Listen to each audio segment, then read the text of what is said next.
Bengals fans are amazing. They're resilient, they're tough, but they're fun.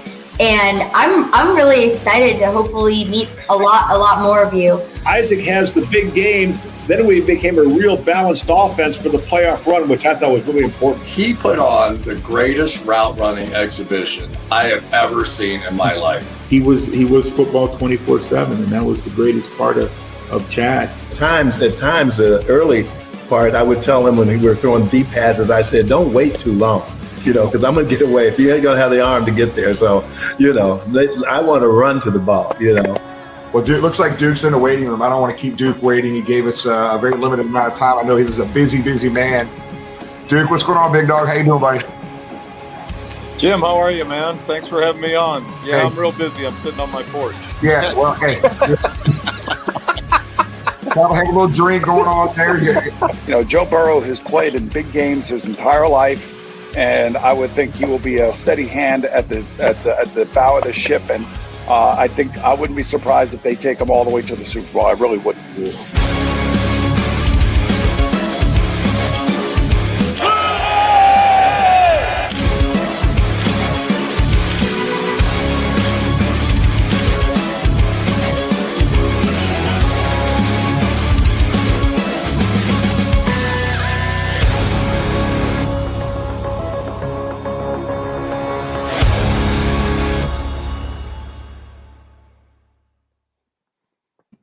What's up, everybody? Welcome to another edition of Talking Football with Bengal. Jim and friends. Hey, not on the screen right now. Jamie couldn't make it this evening. And James and the family drove up to Illinois, Tom, I think, to watch Q's play Illinois. I assume it's some basketball. They are in Champaign right now. So after you're done watching us, tune in Syracuse at Illinois and look for James. It's kind of like Where's Waldo? Look for James. He'll be wearing orange. He'll be the only one in that place. Well, everybody's wearing orange in Illinois, right? So I forgot about their colors. Yeah, that's true. Yeah. It's all right. We got Tony in for the whole show tonight, not just making a difference with Tony the Tiger. He's going to be on with us all night. So we got a lot of stuff to get to, guys. We got Drue Chrisman here at 8:05, making a difference with Tony the Tiger at 8:25. Around 8:30ish, we're going to talk some Tennessee and Kansas City. And we have some major news about the tailgate this Sunday. So you're going to stay tuned for that. And let's just kick it off right here on this date in Bengal history, Tom. I love the history stuff. I need to start bringing these videos back. But November 29th, 1970, the Bengals' first year in the NFL, went from the AFL to the NFL. They absolutely had an awful start to the season. But at that point, November 29th, 1970, they won their fourth straight game, beating the Saints 26-6 for a three-way tie in the AFC Central. So what happened the rest of that year, Tom? They kept on winning until they never lost till the end of the regular season, and they got into the playoffs. And after winning 7 straight, they thought they were invincible. They ended up going to Baltimore and playing Johnny U, and things didn't work out quite as well. But in the middle right there, that I really wish I had been able to have watched that team. No, Virgil Carter was the quarterback that year. Good guess, Augie. No, it just all kinds of funny things were happening. They were just Paul Brown was throwing. They were doing triple reverses, his famous triple pass, and everything that last half of the season worked. They went on an incredible winning streak. They had a very good defensive team that year, and they were a lot of fun to watch and loved playing with each other. They had to bring in Virgil Carter as a veteran after Greg Cook got hurt. So that's a good guess, Augie. But it was in the midst of a magnificent run on the way to become the first AFC Central champion team. Yeah, very cool, very cool. Tony, did you know that? I did not know that. I do now, though. That's good stuff. Good stuff.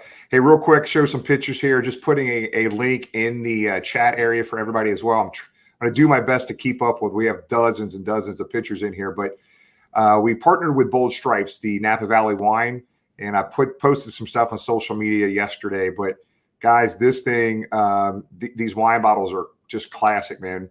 We got 3 wine bottles here. All, if you read the back of these wine bottles, all basically talking about the history of the Cincinnati Bengals. That the actual wine box itself, which I have over here to my right, has an engraved Paul Brown signature on it, a helmet. It's badass. And they're giving you guys a 15% discount in the chat area. There's a link. If you type in Bengal Gym, it's 15% off any order. Even if you're not part of their wine package people or something like that, they're wine package members. So 15% off all wines that you order with that promo code. And we're going to have a bunch of bottles of wine down at the tailgate too for tasting as well. So make sure you get down to the tailgate. We'll talk about a lot more details around the tailgate later on as well. Let me check on Drew. He said 8:05. I want to make sure that he's good. Hey, that wine package, that'd be a great idea for the holidays coming up as well. You know what? That, great Christmas presents, and as a collector, you're going to want to get these damn things because these aren't going to be around forever, man. So I'm just texting Drew right now, let him know that we're ready to go. I want to make sure his link is working. I will split the cost of that if I can just keep the box from somebody. Somebody else can keep the wine. That is a cool box. Incredible. The box is incredible. That's right, Tom. While we're waiting on Drew, let's do a couple more quick things to hit you guys with, if I can find them. And by the way, this is James again. He's just not going to be here. James is in Illinois. Let's find. Oh yeah, this varsity cooler package here. This varsity cooler is just awesome. The inside of it, the lining is a three-way and footballs, and it's a really cool thing. So I'm also going to put, if you guys want to take a shot at that, there's a promo code BengalGym13. If you guys want to order one of those, they're only making 500 of those. The company that's making them is out of Buffalo. The only two ones that they're doing are Cincinnati Bengals and the Buffalo Bills. So very cool. You got Buffalo and Cincinnati coming together again, like we did a few years back, if you remember us putting the Bills into the playoffs. But again, that's the varsity cooler. Very cool. Go check that out. And if you want to grab one of those, I think it's 10% off with Bengal Gym 13 is the promo code. So, okay. Tom, let's hit a little bit on, you know what? Let's go ahead and talk about the Tennessee game for a minute as we wait for Drew to come on. I'll tell you what, before we talk about the game, let me ask you and Tony something, because you made the trip and you were down there. How cool are the opposing fans there? I hear nothing but rave reviews about the people in Nashville. I mean, certainly they root for their team, but good people to hang out with before and after the game. Good sports about things, or is it like a city we share in Northeast Ohio and where the Ohio River forms? Tony? Me personally, Nashville's great. They were welcoming. It was a good time. Of course, Nash Vegas is very popular with all the clubs and bars and everything. I didn't have any issues. A lot of Bengal fans, though. I can tell you that there was a lot of black and orange around that city for sure. And then at the game itself, again, no issues, no problems. People were talkative. Everyone's liking Burrow and where we're going. And there was one character that we liked, that where we were sitting. He was funny. He was our entertainment for most of the game. But other than that, we had no issues. At least I didn't. Yep. Hey, real quick before I make my comment on Tennessee, I also forgot I had Mark on my sheet here. Mark's not feeling great tonight, so we're not going to have an on the Mark segment here. Mark, I know you and Brooklyn, we're not feeling well, so get better, buddy. We love you. We need you better for Sunday, man. We got a lot of work to do Sunday to get set up.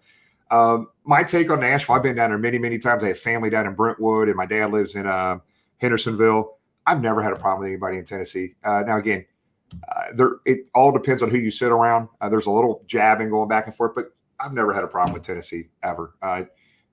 It was funny. The couple we were sitting next to, it was a little cooler in Nashville than it normally is, and you would have thought it was 20 below zero. The couple sitting next to us, they were just freezing. I'm like, we just came from Pittsburgh the week before, and it was brutally cold. So they just don't know what real cold is. But again, they were all good people. We didn't have any problems with them. Tom, I put them in the top 10 of friendliest fans. Not top 5, but definitely top 10 in my opinion. I would agree. You got to get down there next time, Tom. Just saying. We'll get down there. I'm still looking for that video James was supposed to take of you two-stepping. But yeah, that didn't happen. I I just got a text. James was two-stepping. But yeah. We had a late night down on Broadway Friday night and a little recovery Saturday as we watched the Ohio State game a little bit. But great time. Drew just texted, said he's putting the kid to bed. So he's being daddy right now. So he's just now signing, and I see him in here. So we'll give him a couple minutes to get settled in at his laptop here, and then we'll get ready to go with Drew. And everybody that's watching right now, Facebook, Twitter, and YouTube, obviously James not here and Jamie not here. Type in as many questions as you can. I promise you I will try to get to as many as I can. We got Drew for about 20 minutes, and he's taking time out of his evening with his family to kind of be with us tonight. So let's go ahead and bring him on. Cincinnati's own LaSalle High School grad, Ohio State, Drue Chrisman. What's up, big dog? How you doing, buddy? How we doing? Thanks for having me. Thanks, man. You get the kid to bed? What, you have to feed him? What? Mama's on that right now. Okay. Gave her a bath, and sometimes she goes down better than others, but Mama's being a great mom and letting me do this. So happy to be here. All right, brother. It means a lot you being with us, man. We got a ton of folks watching, and man, we're happy as hell. And congratulations again on getting that starting punting duty and being patient for a year and a half here. And so we'll fire a couple fun things out here for you. We'll start off with some simple stuff. Drew, help me understand this picture right here. So how old were you? Where was this at? What position did you play? So that would have been, gosh, what age? That's middle school, maybe 6th grade. Drew right there at Greendale Middle School, right across the street from where I went to grade school at St. Lawrence. That's where I played football there. And what position? I mean, everything. I was probably the quarterback, linebacker, punter, kicker, kickoff return. I probably didn't come off the field those years. So I was pretty out of breath most games and a lot different situation than I'm at now. So. And it's really cool to see with the orange and black on the Bengals across the front of the chest. It was destiny, brother, you to come back and put on that uniform for the Cincinnati Bengals. So, man, here's what's crazy, everybody. So I watched a lot of games. So I've talked to Drew's like youth coaches, his high school coaches, his special team coaches the last few days. We've got some great videos. I'm going to play a couple of these things. But I do want to talk about, man, you play a lot of different positions even in high school. You kicked off. I remember watching, I was at the game. I live right down the street from LaSalle High School. I remember being at the Colerain LaSalle game. I don't know if it was 16, 17, whatever it was. Your field goal kicker got hurt, and you came in and kicked the game-winning field goal. Do you remember that? Probably memories, certainly. Yeah. Looks like we're having a little connection issue, Drew. Hold on one second. I'll tell you what, we're going to put you in the waiting room here. I'll text you real quick. Hold on. Am I there? Yeah, we can hear you. We can hear you now. Yeah, so, sorry. That's okay. So that would have been my senior year when I got thrust into the kicking duties there. My best friend, Nick Veit, shout out to him. He unfortunately got hurt celebrating his first field goal his senior year, and I had to take over the kicking duties the rest of the way. And Colerain, that was certainly one of the fondest memories of at least my high school career. And it was probably my best kick I've ever hit in my life. I think that might have been one of the last field goals I made that year. Certainly I was good on extra points, field goals the rest of the way, but I hit that one. That was one that mattered. And it was great to beat those guys. And especially in that situation, I think it was even raining that game. Probably the longest kick of that year. And happy to get that one through. Bad weather and all. I'm texting Evan McPherson right now and sending him that video. So I just want to let you know he might say something to you tomorrow. Don't try to take his job too. Just saying. Hey, he's trying to take my job too, so I'll be right back at him. I saw that. Yeah. Was there a time in high school maybe that coaches set you down and said, Drew, I know you're a hell of a punter, but dude, we need you to play quarterback? That happened, with quarterback and I think receiver. That was another route they tried taking me on. So, what was your? I would let you don't have to say it exactly, but I could just see you sitting there. Nah, coach, I'm good. I just want to punt. I'm good. I mean, I enjoyed. I mean, I was quarterback growing up. Really, the transition from quarterback to punter, that was just because of an injury that sophomore year. I had to get Tommy John surgery, and that's kind of when I really fell in love with punting. And started getting the college attention and scholarships. And I think, when I came back, my senior year, and I think I forget what the whole situation was like.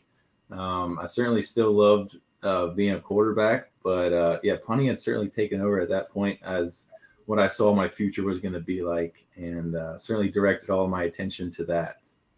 That's awesome. All right, I'm gonna play one video. We'll get to some questions. We'll come back to the other videos. This one shocked me. This video right here, I kind of put some clips together. High school recruiting video. Jermaine Pratt and our linebacking crew there, Logan Wilson, better watch out. But everybody, watch this video right here. This is Drew punting, and Drew must have made every tackle LaSalle on kickoffs here. Watch this video clip.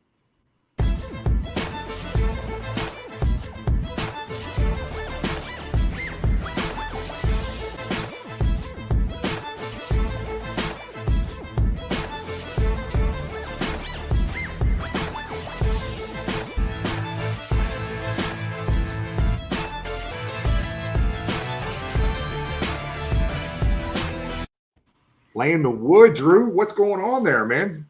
Drew the Hitman Chrisman. I like that's a nice little nickname. I don't mind that.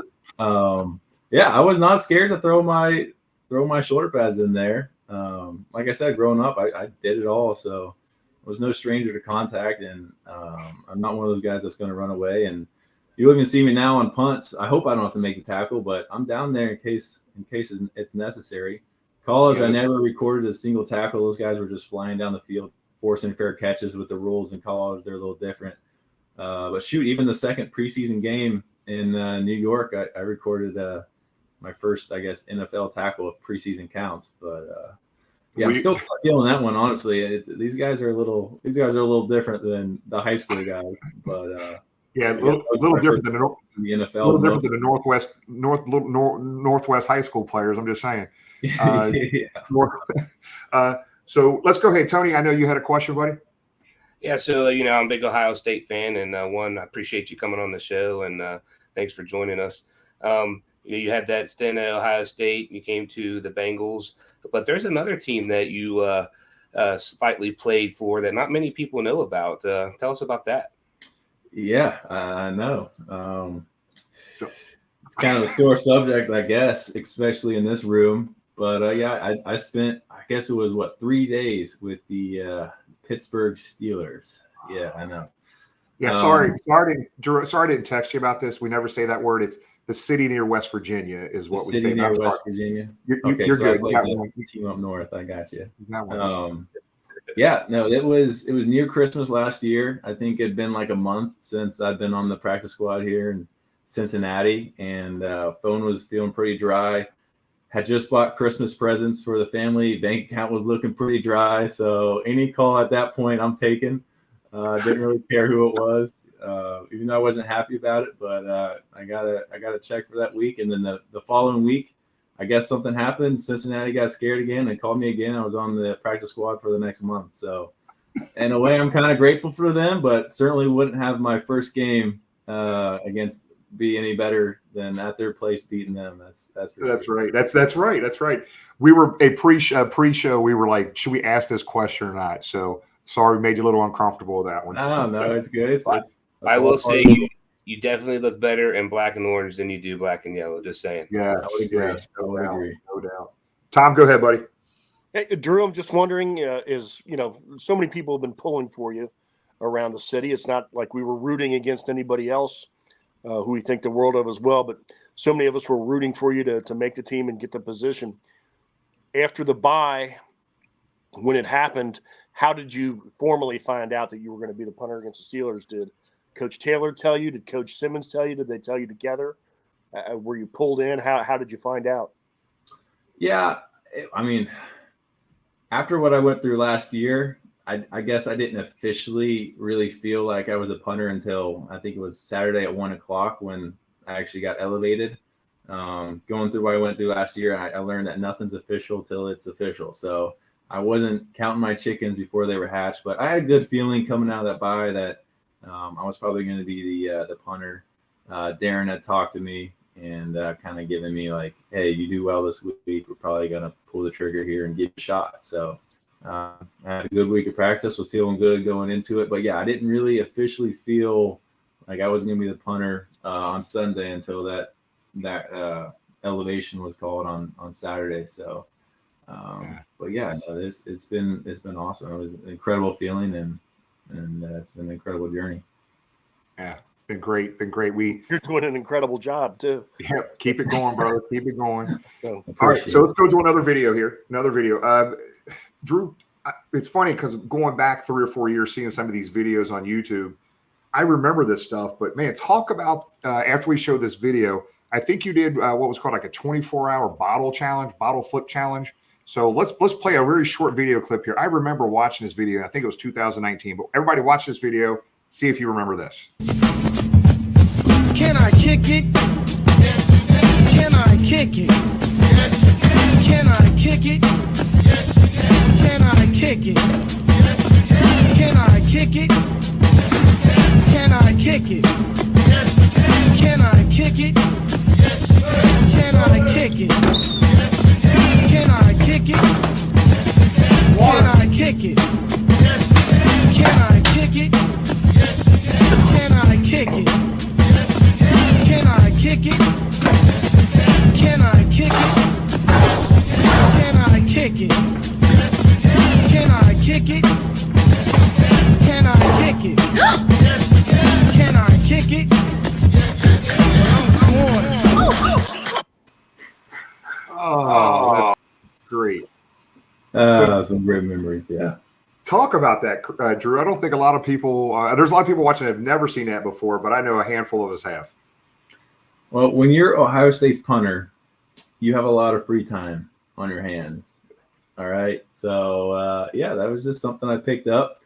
I forget when the actual craze of bottle flipping actually began, but I remember watching the video one day when it first began, and it's like, hey, that looks fun. That's something I could do. And I made a little video, and the Buckeye fans, they seemed to enjoy it. And yeah, kind of just blew up from there. And I hold multiple unofficial Guinness World Record bottle flipping records, but was never able to officially get in the Guinness book.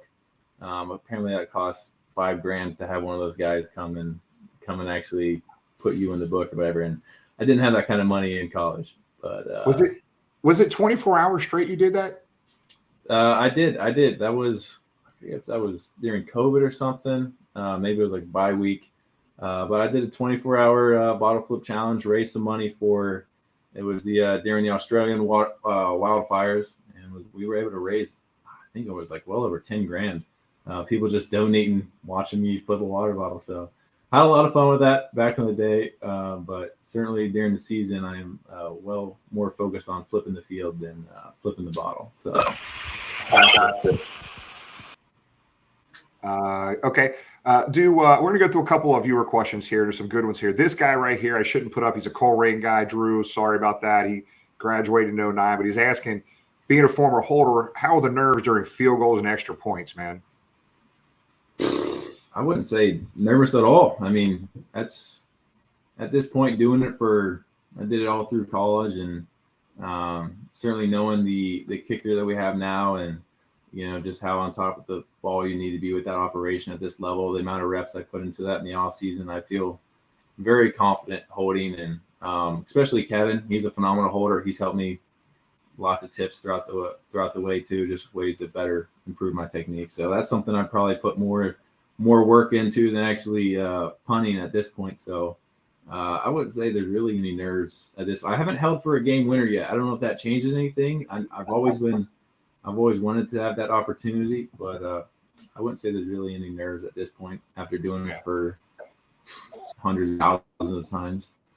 Yeah. All right. So Greg Luther, Drew, how much of a mentor has Kevin Uver been to you? I get this question a lot. I mean, he's been great from day one. Kevin's a stand-up guy, class act, and even last year coming in, I think I was like the first punter that's been brought in during his whole entire career, like preseason. So, and there's never been any kind of bad feelings. I mean, he's been helpful in every way that I could have imagined. He's even given me spare cleats that he's had in his locker when I needed them, and shoot, just this past week, I wore shoulder pads during the game because mine weren't fitting right, and he had a certain way of he like had ordered them specifically to be more for a punter. So yeah, I can't say enough good things about him and everything that he's helped me with throughout this whole journey. So yeah, awesome. All right, let's go to one more video here. This will be the last video I play. And Drew, I completely forgot about this one, and you probably know this is coming. So let's play this one right here. This, I think, is 2019 engagement here. Let's go.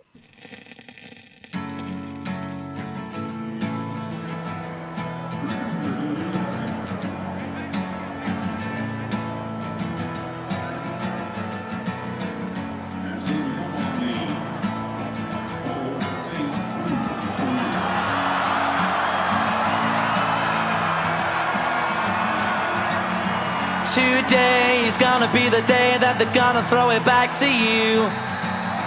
By now you should have somehow realized what you gotta do. I don't believe that anybody feels the way I do about you now. This is incredible. He's the love of my life, seriously. I've known him since we were little. I mean, we've just been through so much and I'm just so happy. Dude. That gives you goosebumps, man. That was awesome. That was a spring practice, 2019? Yeah, that was a spring game. As you can see, Buckeye fans still show up for practice, and when we had a full stadium for basically a practice. So, yeah, it was pretty awesome to be able to do it in that moment. That's very cool, very cool. We got a couple more minutes here. Tom, go ahead and fire away. I think you had another one.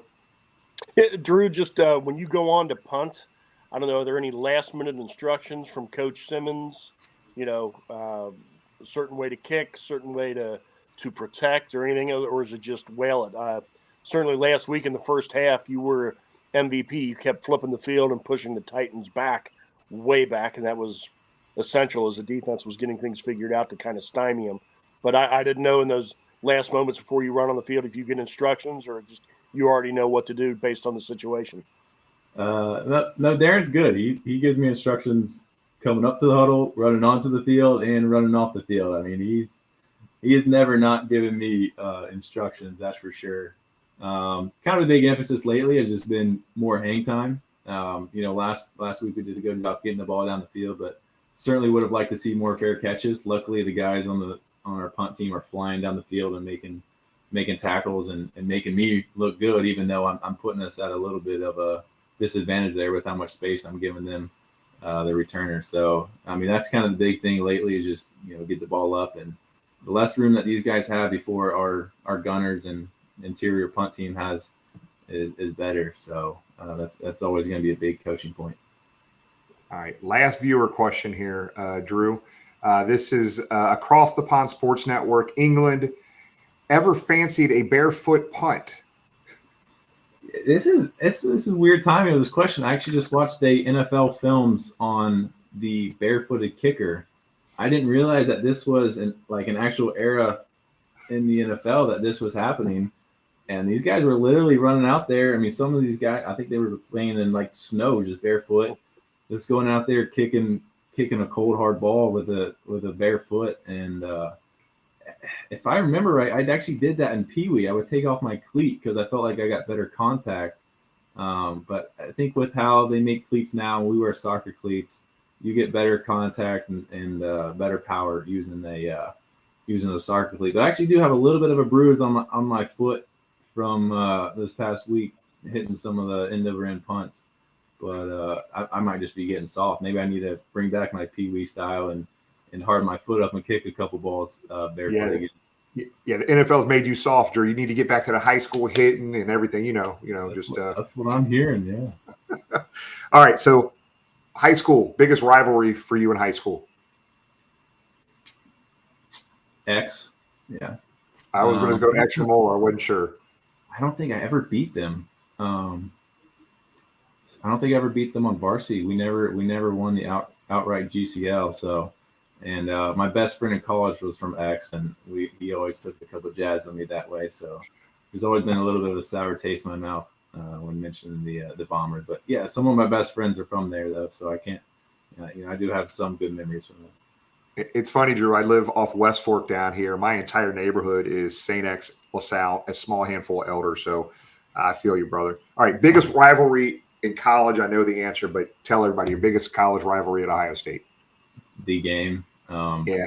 I know, Tony, you said you were a Buckeye fan. We're not feeling the best right now. A lot of people are saying that's good for the rivalry that we lost this past weekend, but if you're an Ohio State fan, what's good for the rivalry is the Buckeyes winning. There's no ifs, ands, or buts about that. And we'll see what they do in the offseason, but it's a big offseason for those guys. Drew, it's a squirrel. Every squirrel finds a nut every now and then, so it had to happen eventually. So whatever. Yeah. All right, last one. So I know you've only been in the league for a year and a half, man, but kind of who do you feel is the biggest rivalry in the AFC North? I mean, shoot, just the build up to my first game. It's Cincinnati. What did you call them? The city near West Virginia. Don't ever say that, because if that video clip gets out, man, it would be bad. But I can say that. You can say the city near West Virginia. I mean, growing up knowing that rivalry, I mean that's always an interest to me, and certainly having that as my first game, I'm gonna go with that game. What I figured. We were there, but when your first punt, didn't you get it inside the 5-yard line? He fumbled the punt, and I think in the Pittsburgh game. He fumbled it in the end zone, and I thought we were going to jump on it, and my first punt ever was going to be a touchdown Bengals. I mean, that would have been, but inside the 5 too, I'll take that. Not a bad. Hell yeah. Like literally, we were on like the goal line right there where you kicked it, and we thought for sure we were going to recover it for a fumble when he fumbled that ball. But Drew, look, man, I know we're past our time, man. It means a lot. We appreciate you being with us, big dog, and let me tell you something. We are excited as hell as a fan base out here right now, and we can't wait for this Kansas City game. And just to let you know, we are not favored in this game. You can tell the boys we are not favored in this game. That's okay. We're going to take care of business Sunday, man. But we appreciate you being with us, and good luck this Sunday, buddy. No, thanks for having me on. I appreciate it. Anytime. Thank you. Thanks, big dog. We'll see you, buddy. Yep, see you. Take it easy. Good day, bud. See ya. Really good of Drew to take some time with this, man. Just a cool dude. Really cool dude. Yeah, way to break him in, too, with the Tennessee game. There's a lot of punting during that game. So, dude, he was punting out of the end zone. Literally punting out of the end zone multiple times that game. That was so essential, that first half. He was really, I think, the MVP of the first, 25 minutes of that game. He kept flipping the field on the Titans. Field position, yeah. Tough. He was really, really good. Yeah, Zach gave the game ball to the special teams as well. I mean, we had a couple penalty issues there, but they stepped up when they needed to. He definitely kicked that ball. Yeah. Yeah. Let's go ahead and I know we have Steve and Julie in the waiting room now. So one of and I'm going to turn this over to Tony here just a second, but every week, everybody knows we work with different charities across the city. And we've worked with Steve and Julie at Maddie's house for the last few years, raising some money for those guys. And we've attended a few events with them. The best people in the world. And they will be down at the tailgate this weekend, and we'll talk about this. So let me bring on Steve and Julie Raleigh. Steve, Julie, can you hear us? Sure. Hi. Yeah, hi, guys. Absolutely. Hi. Hey, Steve, you look way better with Julie next to you than her not with you. I'm just saying. Everybody says that, Jim, so you're not the first. Yep. Well, hey, let's go ahead. Tony, go ahead and take it over, buddy. Yeah, so Steve, Julie, glad you guys could join us. As you guys know, Maddie House is one of my favorite charities to work with. We actually have a Tony the Tiger T-shirt that we're part of the proceeds are going to you guys. So, mental awareness and mental health is very important to this country right now. They're seeing the most they ever have. So, appreciate you guys coming to the tailgate. I'm glad and proud that we are a part of that to be able to help get some charity money for you. So talk about some of our grand totals too. So we're at $73,396 so far this year. And with our tailgate, you guys are going to help us get past our goal, I'm sure. So our original goal was $75,000. So it's phenomenal. So appreciate that. Wow. Yeah. Congratulations. That's amazing. Guys, I know you got a great podcast, but the fact that you're doing this for all of these great charities over time, you really should be commended. And we're very lucky that you've chosen us as well. And Tony specifically, that was really quite nice of you. The T-shirt that I we know. both own, right? Yep. Yeah, I know. I sent him a picture. Yeah, I that was love wearing awesome. it. Yeah, appreciate you guys sharing the picture too. Hey, Steve, Julie, if you could just for a minute, just kind of briefly help everybody understand exactly what you guys are doing here. We'll show a picture here real quick, if you could. I'll take this one. You know, our daughter Maddie suffered with mental illness and addiction for about 10 years. And at the young age of 24, she took her own life. She was really tired of being tired. Just the merry-go-round of, you know, psychiatric hospitalizations or rehab facilities, and nothing to support you when you get out. So we had to lose Maddie to listen to Maddie, and we created Maddie's House, which is a mental health hangout for recovering young adults. And it is a free community center that young adults can come to. And we build that safety net, build that bridge to keep them healthy once they get to a healthy point, and we keep providing that. So, you know, we have meetings and art therapy and mind, body, soul programs.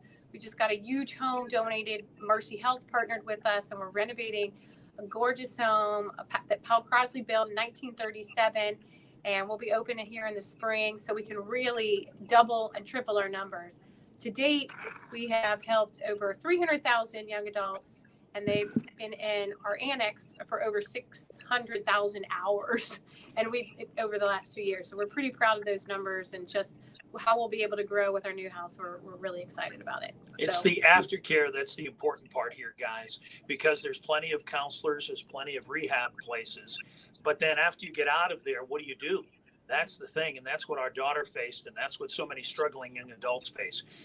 But the reality is now that we're open, this is the first of its kind, not just here, but across the greater Cincinnati area, greater Midwest, and we only know of one other place in the country. So we're hopefully going to use this as a template that other people can borrow from to be able to do it in their communities. And that's crucial, Steve, what you just said, that transition period between the hospitalization and getting back into the real world. A lot of people miss that. So that's very critical to the success of, what they're trying to go through. I just want to say, too, Maddie was a heck of a fan for the Bengals. It was quite awesome, actually. She just loved going to games. We went often. And so she would have loved to have been here talking with you guys. She would have both educated you in her own way, as well as picked up some of the education along the way. That's awesome. That is awesome. So, okay. So Sunday, everybody, we're going to have 1,500 to 2,000 people at this tailgate Sunday. Very excited. We're going to raise a boatload of money as fans for you guys. But let's talk about these 4 prizes. And Steve, I want to put you on the spot here. How's your fantasy football team doing? Is it doing okay? I'm in the middle of the pack, so I'm okay. Yeah, I'm 6-4, 6-7-4. Yeah, something like that. All right. So I'm assuming one of your players is this guy right here, T. Higgins, right? Yeah. How did you know that? Yeah, he is. I know people, Steve. Come on. On my team, because I won't mention any other receivers, but they aren't doing diddly squat. Okay. All right, so guys, the reason I popped that up there, we always have a game used jersey or a autograph helmet, something where we have 4 of the most outstanding raffle prizes we have ever had. So the first one we have is an autograph T. Higgins certified helmet here, a full size helmet. That's awesome. That's from Bengal Bids, donating that for us. And then you guys came up with some unbelievable stuff here. So I'm going to forget who signed these, but we have 3 guitars, right? We have 3 guitars. I think Dierks Bentley, Brooks and Dunn, the Doobie Brothers 50th anniversary with Michael McDonald. Yes. Look at these 3 guitars, guys. Yeah. Unbelievable. We're bringing. It's awesome. We've had so many artists reach out to us, especially with the crisis in the mental health world and addiction world, and they actually sign guitars and send them to us. So we're really excited about that, to bring them down there, raise some money, get your numbers, keep moving up, make some nice dollars for Maddie's House. So we're excited. So basically what Tony's going to do, I know you guys are bringing some volunteers down to kind of work the crowd. They can come. We'll have a separate table set up for you guys that we can put all this stuff up. But Tony's going to drive. Tony, tell everybody. There's a lot of people that are going to be new at the tailgate. Tell them how this is going to work Sunday. Yeah, so every week what we do is we do a card game. It's a simple game. We sell decks of cards. You get $20 a card, or we'll do 3 for $50. And basically we tear that card in half, and the person who purchased gets one half. We keep one half. We put it in our tumbler, and we have a little fun with it. Depending on the card type, we'll get people excited and thinking that they might be the winner, and then we we deflate them a little bit. But eventually we get to that winner. And with these great prizes, we'll be able to have 4 winners, this week that'll be able to walk away with something, and not only walk away with some great gifts, but they're going to be earning a lot of great money and charity money for you guys. So I'm really looking forward to seeing you guys down there, and it'll be a heck of a time, and it'll be fun. Hey, Tony. So I think our record, we've sold at one point, we sold 4 full decks, 52 cards, 4 full decks at $20 a piece, right? That is correct. And that was, that was for the Burrow Foundation. That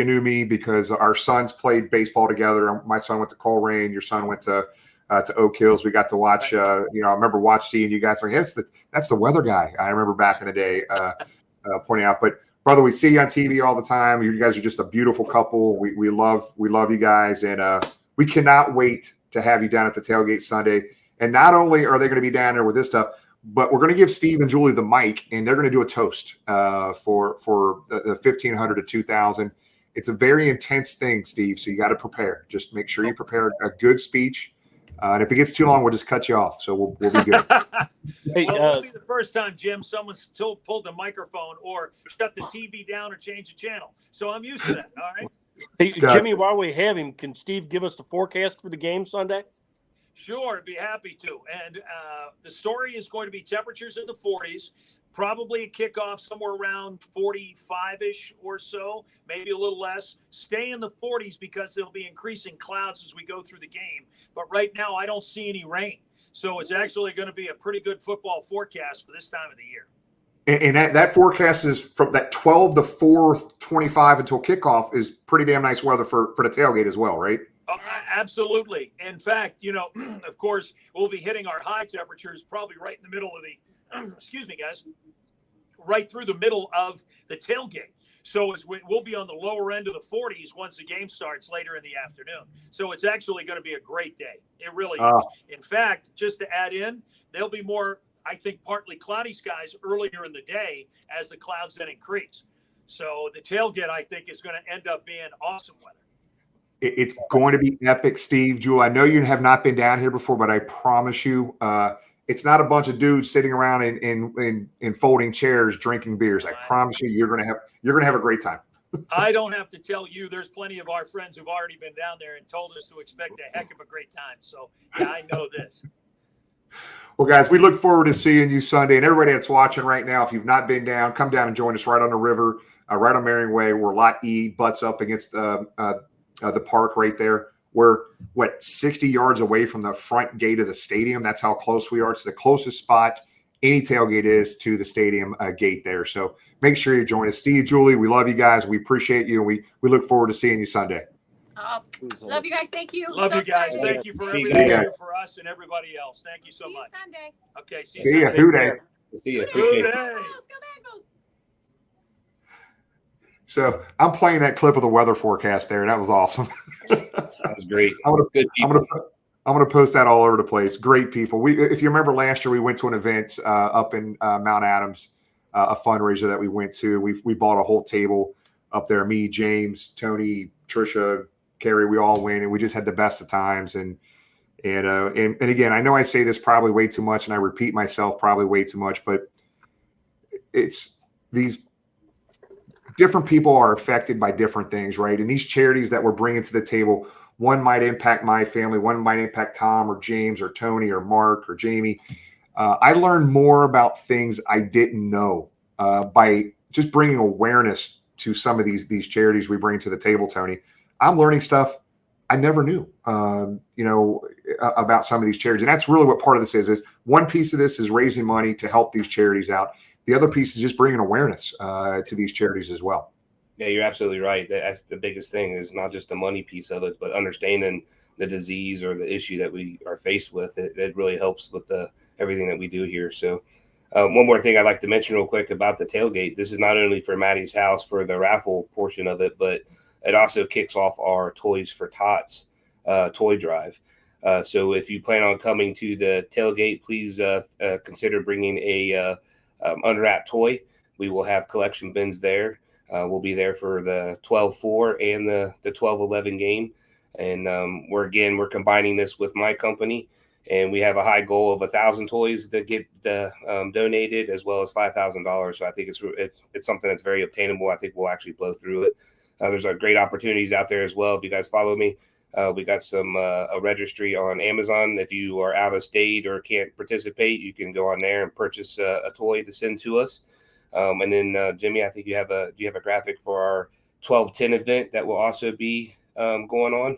Yeah, on December 10th, and a graphic needs to be fixed before I post it. And I'm hoping to get that out here next couple of days. We're going to do, what are we calling it? Tailgate toys and Tigers, tailgates, and I say tailgate, Tigers, and toys. I can't remember exactly what we're calling it here, but basically, I think we're going to start around 10 o'clock in the morning. We're going to meet out over at Eastgate. Tony, where are we going to start at?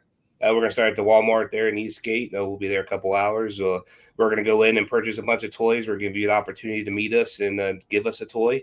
And then we're going to go move to the Kentucky area to Target, I do recall. Again, we'll be there a little bit. And then, Jimmy, we're going to close out where?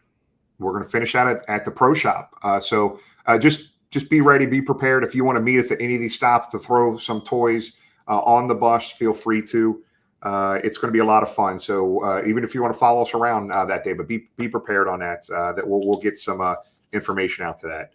So, all right, guys. Tony, thanks for that update, man. We're killing it. You guys are just absolutely killing it right now on the charity stuff. It's just absolutely amazing to me where we're at with this. And I'll be honest with that.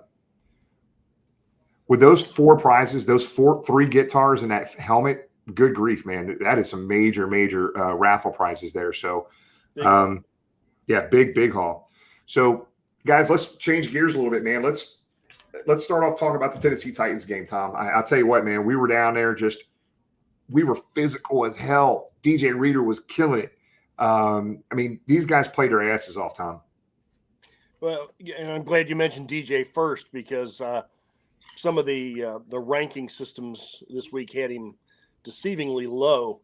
But it's the biggest compliment I think you can make for any athlete in any sport, any team sport, is he makes the guys around him better. And that's what DJ Reader does. All 3 levels of the defense, the line, the linebackers, and the DBs get better when DJ is playing and playing healthy. And to get him back and to play the way he did on Sunday, he just absolutely made a difference. And I think so many of our defensive players, I think he's the most important player on our defense. Without him, you notice such a massive difference. But we controlled the line of scrimmage on defense. We were incredibly physical. As much as we're also paranoid and critical, and starting with me and a worry about our offensive line, what a fantastic unit on Sunday. And start with a guy that's really had an up and down season. I know he's gotten on himself, but Jonah Williams played a phenomenal game. I mean, he played an all-pro game at left tackle. And, Cordell Volson will be first-team all-rookie this year. I know he had an offensive lineman, so many times the only time you notice them is when they get called for a penalty or they get beat for a sack. He had one play where Simmons, the Pro Bowler, beat him, the veteran Pro Bowler beat him. That's fine. But he was phenomenal. He owned him. He pulled. He trapped. He was strong. And, all the way across. Karras, Kappa, Collins. Kappa was getting on it, getting to the second level. They were just absolutely phenomenal. So, and then the hidden stud of the game is Samaje Perine. I know there are a lot of people calling him for the RB1. I don't think that'll be the case if Joe's out there tomorrow practicing. I think Joe Mixon will still be our running back, but I think you're going to see a lot more of him. But it was an absolute team win. That's why Zach gave game balls to everybody. And I think the biggest win of the year.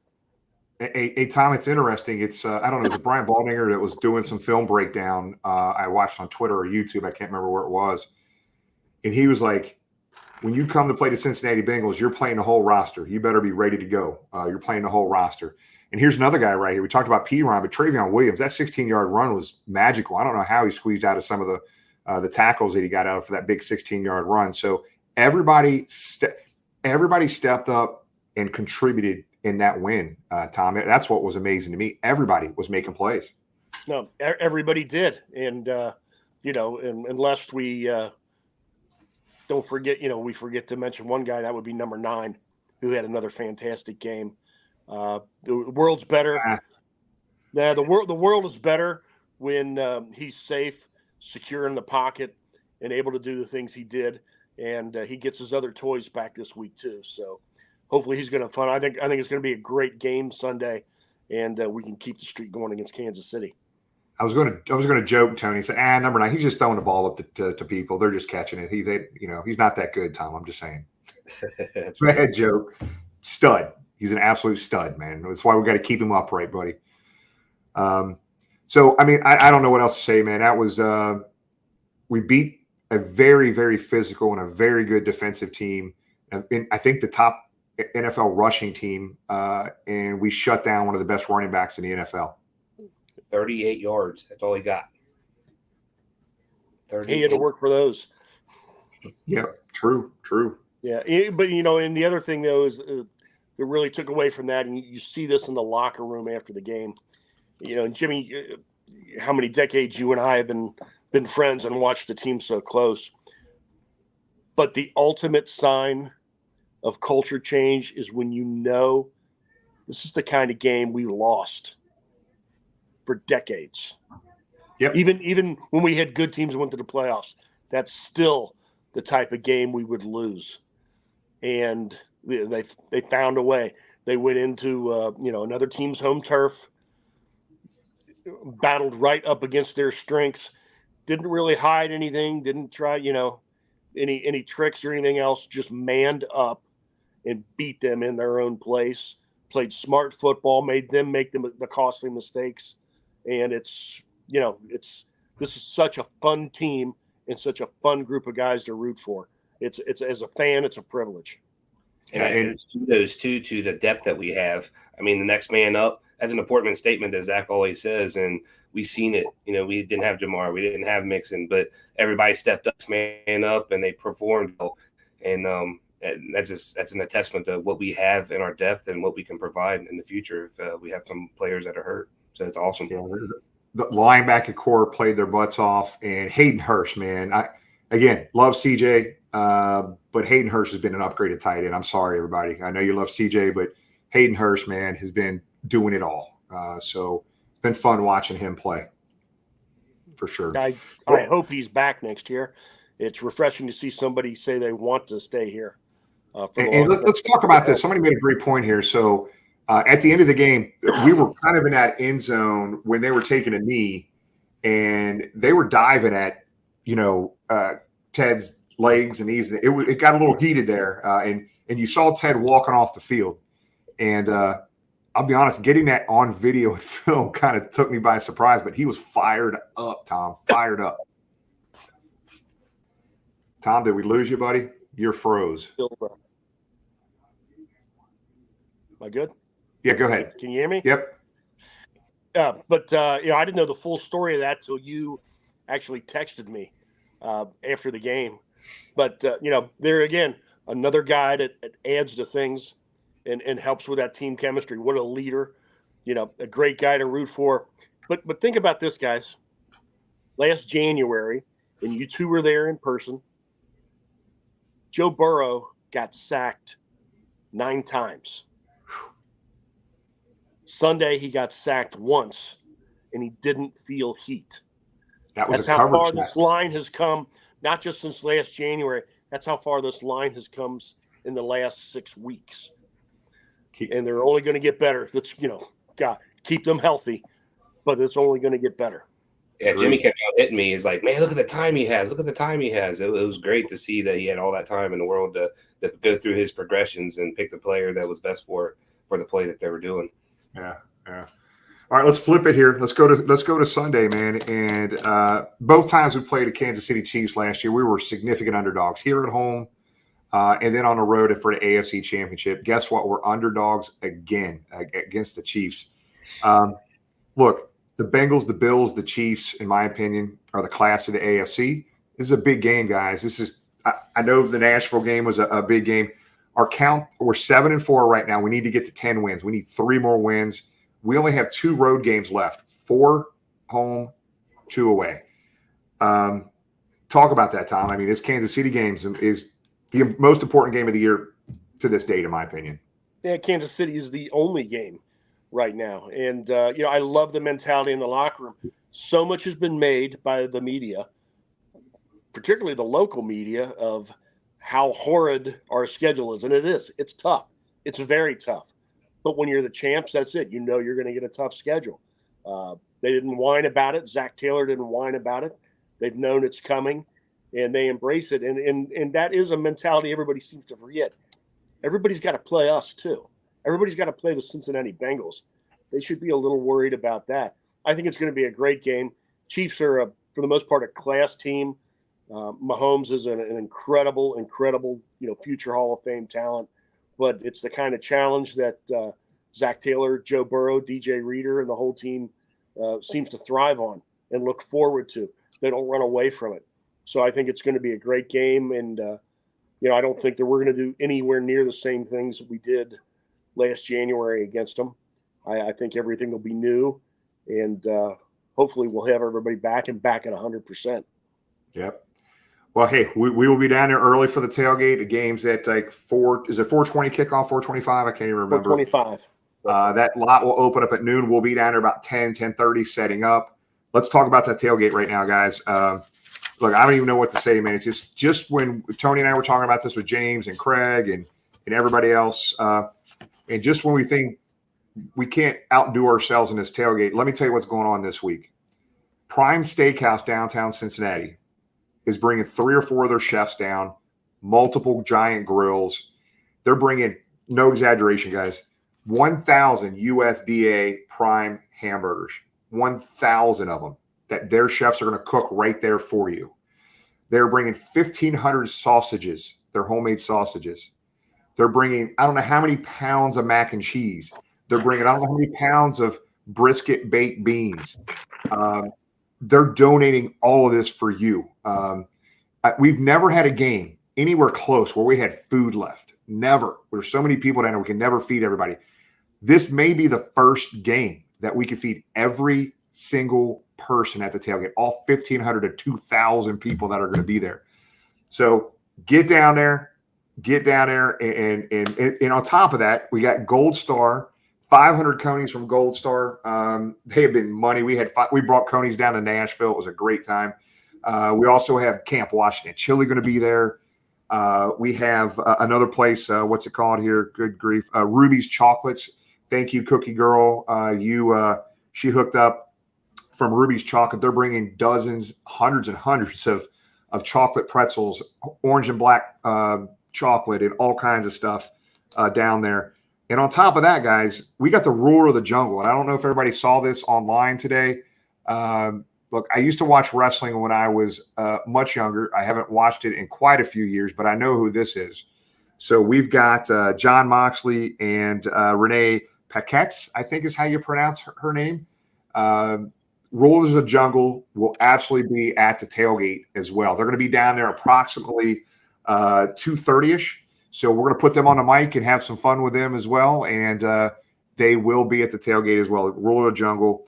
And then on top of that, all the other stuff we got going on, DJ, 16 Lots, Dell Hall, Beer Fest, Craig, James will be on the mic, DJ Trubb's coming back. Keith Mueller will also be there. If you remember Keith last year around Christmas time, his house was lit up in all Bengal stuff. He was on the news everywhere. He was on a show with us last year. Really, really good dude. He's a magician, and he is going to be walking around a tailgate performing some magic for everybody that's in attendance, man. So we have all kinds of fun stuff going on. Remember, it's family-friendly, kid-friendly. We have all kinds of stuff to give to the kids when they're down there as well, stickers and little things like that we give to the kids. But This tailgate Sunday is going to be massive. The weather is going to be great.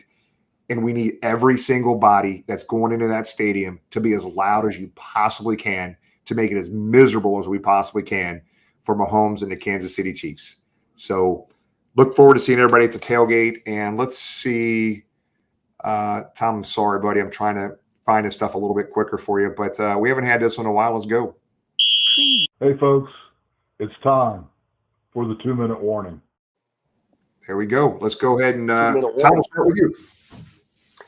Like I said, I think the biggest win of the season by far on Sunday. So hopefully we can take all that momentum into Sunday. I do think Kansas City is playing. They're the best team in the National Football League. So I think it's going to be a great game. Hopefully we'll be 100% and stay that way from a health standpoint and go get them. So, and a reminder, Tony has been working his tail off, his tiger tail off for charity. So please bring an unwrapped toy. It means so much to some child somewhere in town. But if you can please do that on Sunday, bring an unwrapped toy. And like Jimmy said, so critical to be loud and make that place miserable for the Chiefs Sunday. So, be proper, but leave your politeness at home at the same time. So and with that, I'll toss it up to Tony. I got it. That was pretty good. And just to say, this is an important game. I think it's an AFC Championship rematch. Everyone's playing it up that way. I do believe we come away with a win. I think Money Mac's going to be the defining factor there. I think we're going to win by 3 with a field goal there.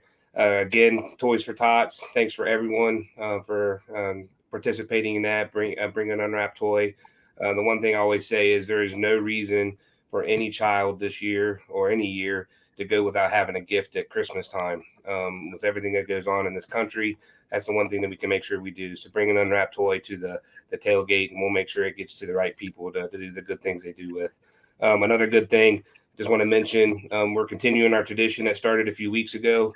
We had some great tickets donated to us, and we're going to, again, be able to provide 2 kids their first game opportunity for the Kansas City game. And what a game to be able to go to for your first game. That'll be coming out here real soon. But I'm looking forward to this weekend, Maddie's house, Toys for Tots, having the kids.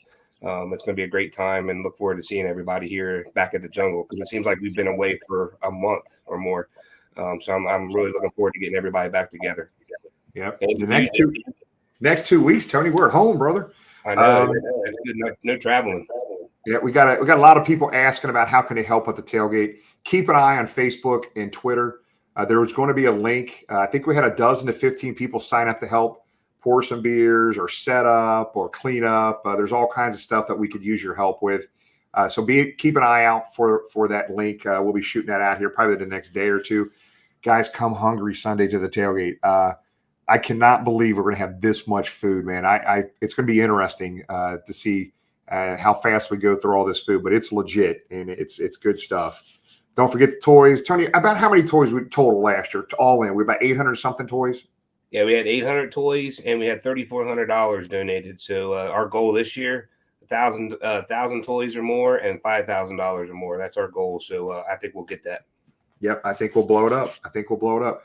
Guys, I want to thank Drue Chrisman, thank Steve and Julie, and thank you guys for everything you guys do. This charity thing is you guys. We just simply bring this platform to the table, and you guys are the one helping out all these local charities, which is absolutely amazing. Can't wait to see you guys Sunday. 7-4, guys. It just feels like something special is brewing here in Cincinnati. So let's keep it going, and let's do our job as fans to help these guys out Sunday. Love you guys. We'll see you Sunday at the tailgate and the game. Who Dey. Who Dey. Go.